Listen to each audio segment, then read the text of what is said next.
Hoy día casi todo el mundo sabe que la materia está compuesta por átomos.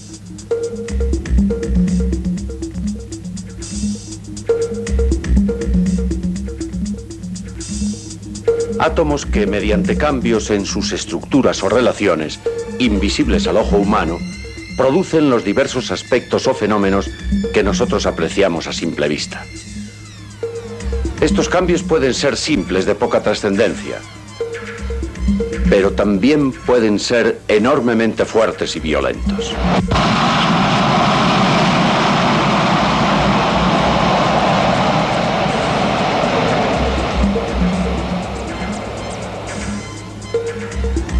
Hoy sabemos que la materia es una y tremendamente poderosa, que guarda incalculables reservas de energía y que nunca se destruye. Solo cambia de forma, de modo de actuar.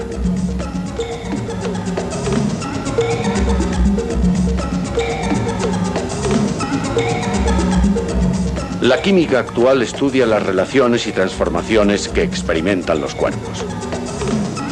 Crea nuevos compuestos operando sobre los constituyentes básicos y las estructuras de los átomos.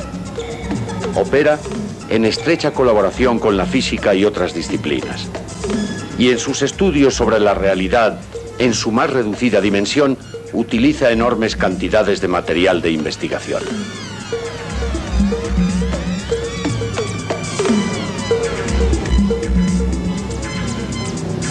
El fuego, elemento transformador por excelencia, fue sin duda el que enseñó al hombre que la materia podía transformarse a voluntad. Al conseguir fabricar el bronce, se dio un paso de suma importancia. Mediante la aleación de dos metales se obtenía por primera vez, artificialmente, un nuevo producto, de cualidades distintas a las de los elementos de que procedía.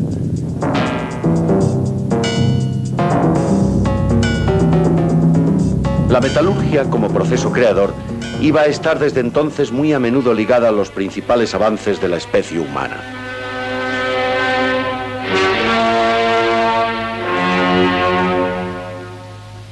Pero además existían otros agentes transformadores de la materia.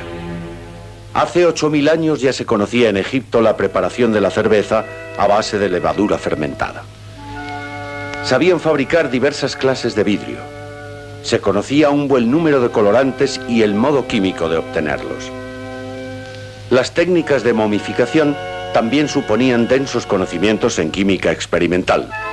Sin embargo, en todo el mundo antiguo seguía faltando la teoría, la explicación racional de los porqués de las transformaciones materiales.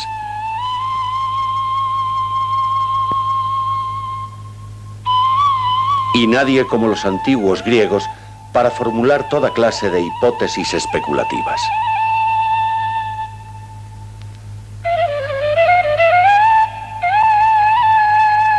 No se sabe cómo ni por qué, pero los antiguos filósofos y físicos tenían un concepto muy similar al que la ciencia moderna posee sobre la materia. Existía la creencia en una única sustancia material básica, de la cual provenían todas las cosas mediante distintas transformaciones. Lógicamente, el objetivo fundamental de los pensadores no era otro sino dictaminar la identidad de esta sustancia universal y primera.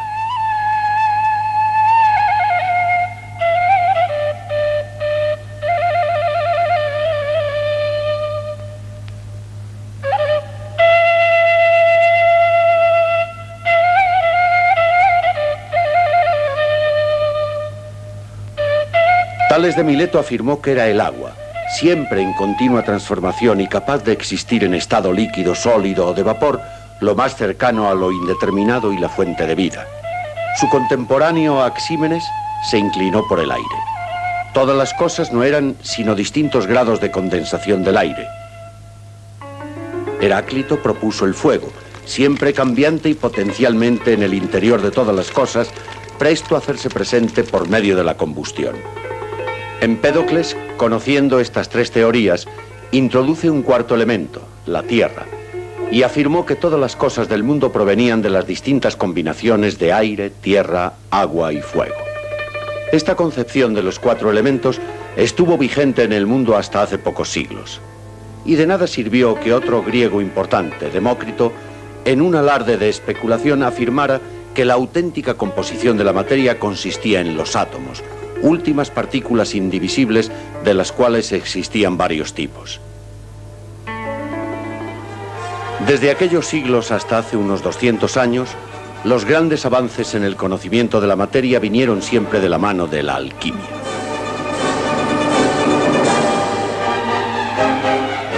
La alquimia es un arte y una ciencia, o sea, es una ciencia en el sentido tradicional, un modo de conocer el cosmos en un doble aspecto indisoluble, material y espiritual. El universo visible, la materia, posee una fundamental unidad. Por lo tanto, se deduce que es posible la transformación de un elemento material en otro siempre que se den las adecuadas condiciones.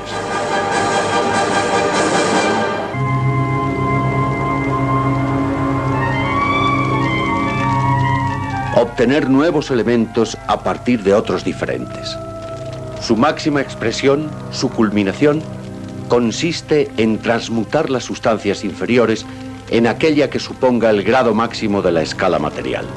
En el mundo mineral, esta sustancia no es otra sino el oro, único metal incorruptible, inatacable e inalterable.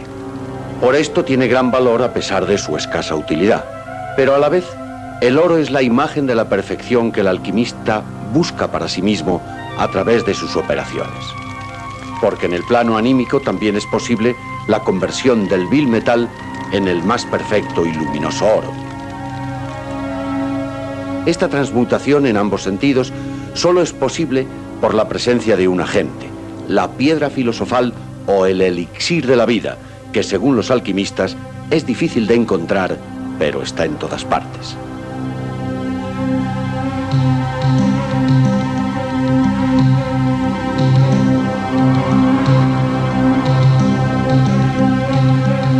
El mundo árabe sintonizó plenamente con esta ciencia mística, que conoció muy pronto en Siria y Alejandría y que encajaba de lleno con las líneas maestras del pensamiento islámico.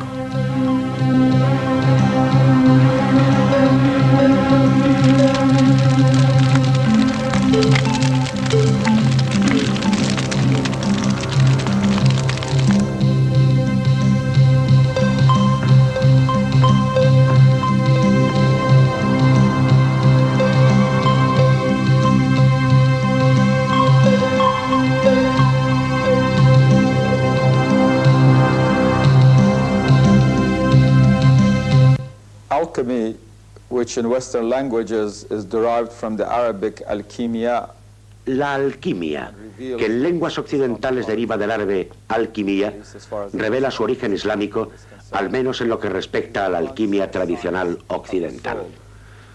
Cosmology related to medicine. Es una ciencia del alma, una cosmología relacionada con la medicina y, en último lugar, aunque no exclusivamente, con la química propiamente dicha.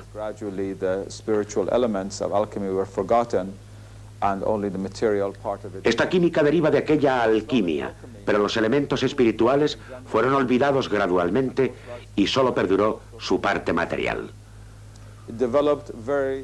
La alquimia islámica nació de fuentes alejandrinas y muy posiblemente de fuentes chinas.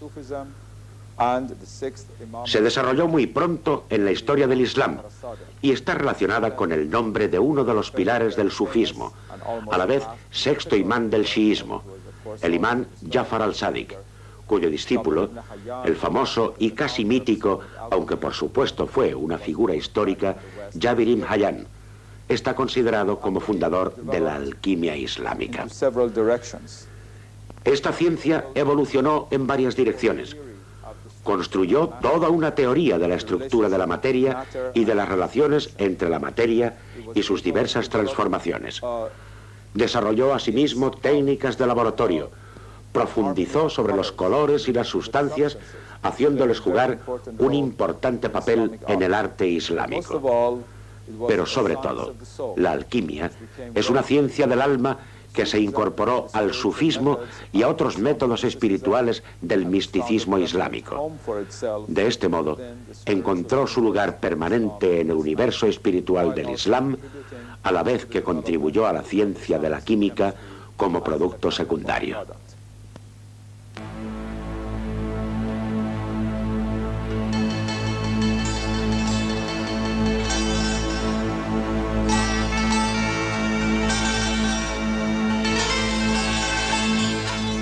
Jabir ibn Nahyan, conocido por los occidentales como Geber, es uno de los altos y clásicos maestros de la alquimia. Nace en Kufa, pero vive en Bagdad en el siglo VIII. Su padre era farmacéutico, vendedor de drogas. Jabir se ocupa de las matemáticas y la filosofía natural, pero sobre todo se ocupó de la alquimia, de la que perviven hoy gran número de obras en sus traducciones occidentales medievales. Sus enseñanzas se expresan en forma simbólica, oscura a primera vista, como es normal en este arte. No se debe exponer este arte con palabras totalmente oscuras, pero tampoco con tanta claridad como para que todos puedan entenderlo. De ahí que lo explique de tal manera que los sabios puedan entenderlo, aunque a los espíritus medianos les parezca bastante oscuro. Por su parte, los necios y los locos no podrán entender absolutamente nada.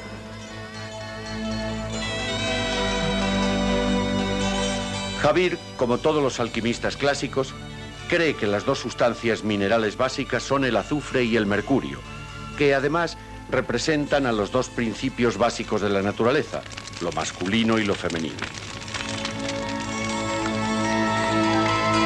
Los demás metales surgen de las distintas proporciones en que se combinan estos dos elementos.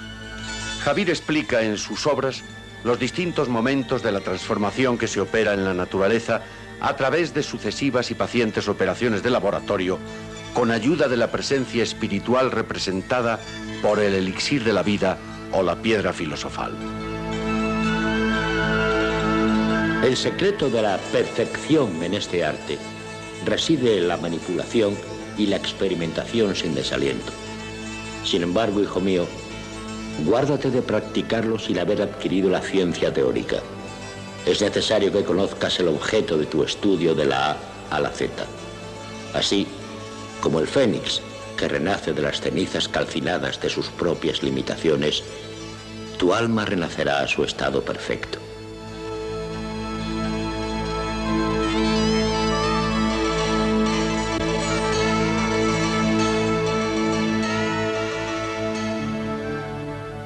En el aspecto más concreto de su ciencia, Jabir ibn Nahyan nos dejó hallazgos tan importantes como el ácido sulfúrico, el agua regia, el ácido nítrico, el acético y el arsénico, describiendo además un buen número de operaciones, procesos y aparatos de laboratorio.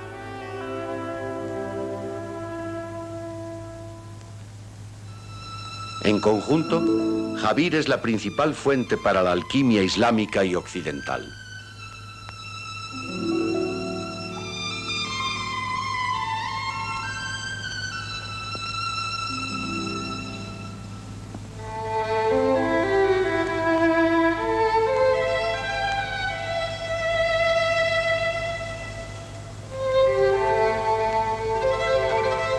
Sin embargo, el padre de la química como tal ciencia experimental y netamente racional es el célebre médico del siglo IX, Al-Razi.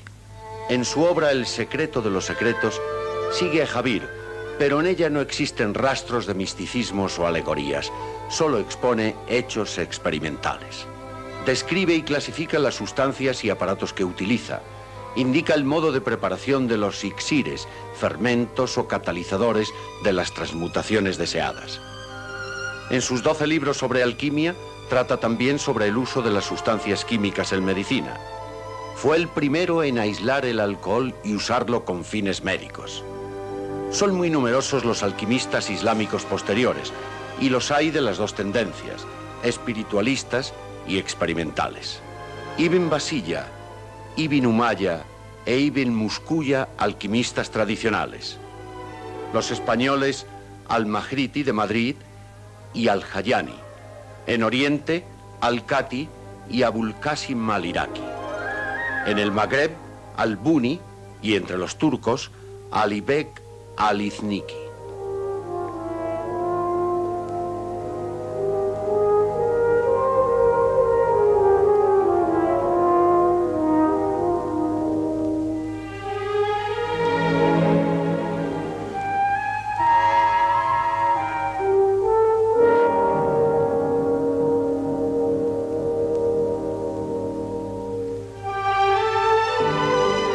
El legado que todas estas generaciones de sabios islámicos ha transmitido a la posteridad supone una larga lista. Crearon los precedentes del laboratorio químico moderno inventando una gran cantidad de procesos útiles de experimentación.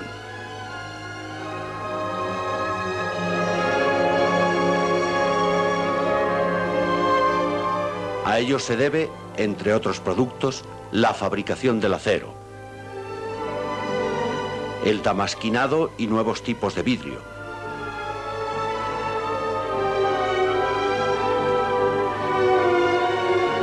diversos ácidos, alcoholes y sales, barnices impermeables y jabones, perfumes y esencias por destilación de distintas especies de flores,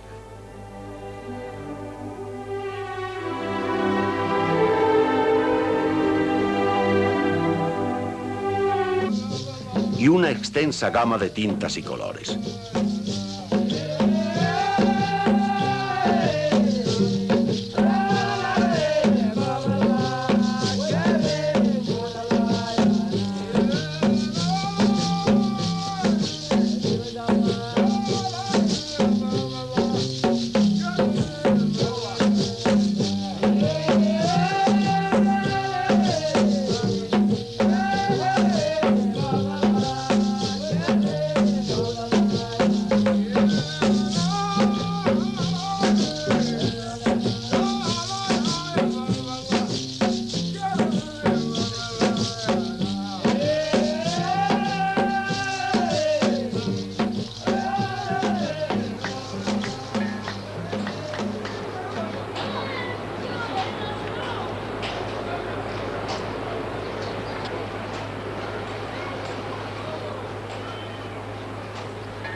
En su aspecto espiritual, anímico o psicológico, el modo alquímico de contemplar la realidad está plasmado ya para siempre en casi todas las manifestaciones artísticas y culturales del Islam.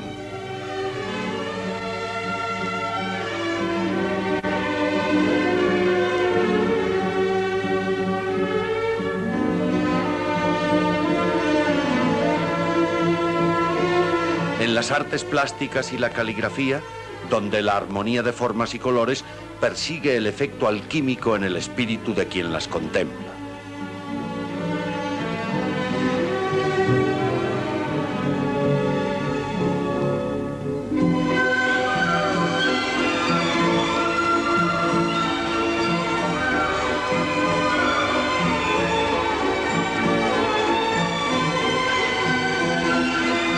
En la música, la poesía, la arquitectura, la materia se ennoblece como portadora que es de un sentido trascendente, superior a todas las formas posibles de cambio y transformación.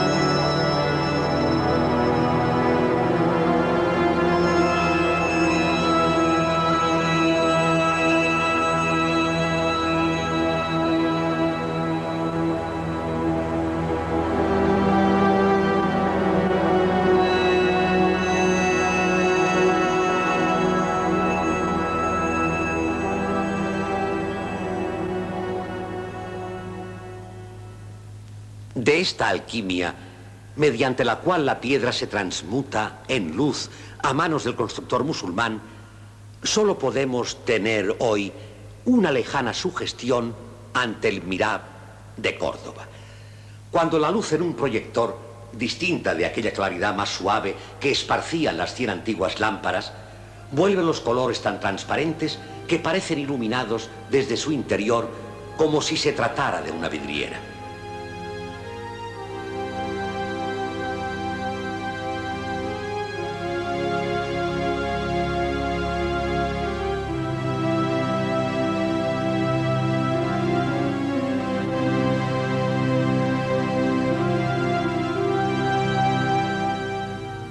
La última visión, coronada, de esta celebración de Dios en su belleza, es aquella que descubrimos levantando la mirada hacia la cúpula del siglo X ante el Mihrab.